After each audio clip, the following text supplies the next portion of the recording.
Hello, algebra scholars. This is section 4.6, polynomials in several variables.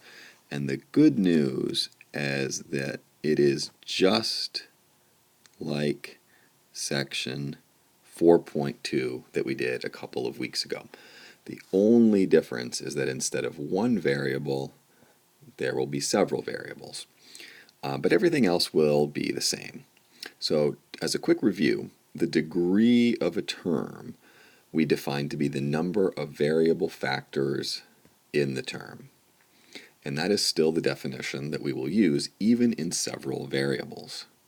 So for example, if I give you the polynomial 2xy squared minus 3x squared y squared plus 4xy to the fifth, and I asked you what is the degree of each term, we would say that the degree of this term is 3 because there are 3 variable factors, 1x and 2 y's.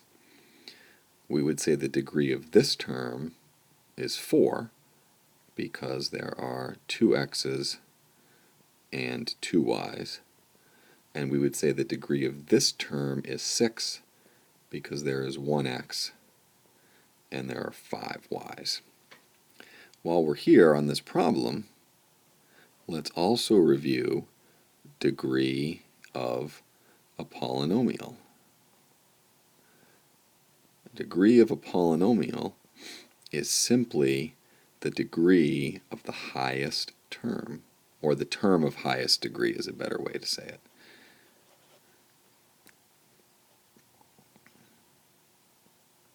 The term, no, let's say it the other way.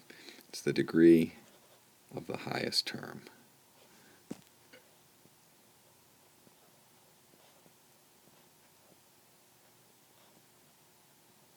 So this is a third degree term, a fourth degree term, and a sixth degree term. We simply choose the largest one of those. So the degree of this polynomial is 6. Then the next topic in this section is on combining like terms, which we've done a lot of recently. And just as a reminder, like terms are terms with the same variables raised to the exact same exponents. So I think we'll probably just do one example here. If I asked you to do the following problem, 6x squared y minus 2xy plus 3xy squared minus 2x squared y minus xy plus xy squared. So first of all, we'll get rid of the parentheses, and as we said earlier, parentheses that come before an addition sign or a subtraction sign are irrelevant, so this first set of parentheses is irrelevant, as is the second set of parentheses, because they come after an addition sign. Of course, the third set of parentheses is relevant. We need to make sure to distribute the negative. So we get negative xy minus xy squared. Now we just have to be careful here combining our like terms. We have to have exactly the same variables raised to exactly the same exponents. So x squared y, this first term, is not a like term with xy squared. Those are not the same things. But there is another x squared y in the problem. It's over here. And when we combine those, remember, when we're adding and subtracting, exponents don't change. So we end up with 4x squared y. We'll do our xy's next. I have one here and one here.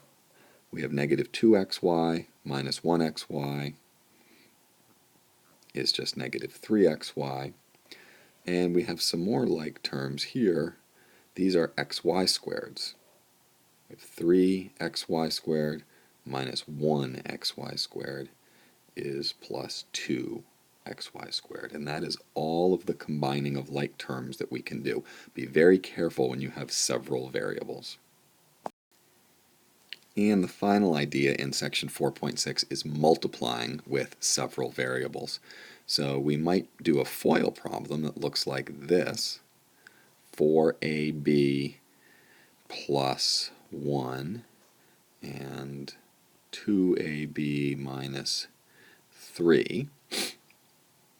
So first times first, 4ab times 2ab, outer times outer,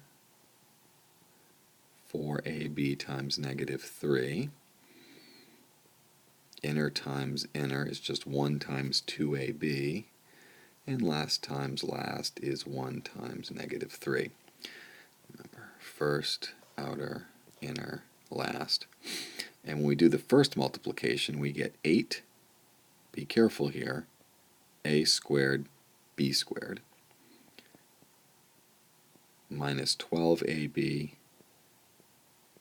plus 2ab minus 3. We check for like terms, we see that we have some, and we end up with 8a squared b squared minus 10ab minus 3. So there's nothing different about multiplying when you have several variables.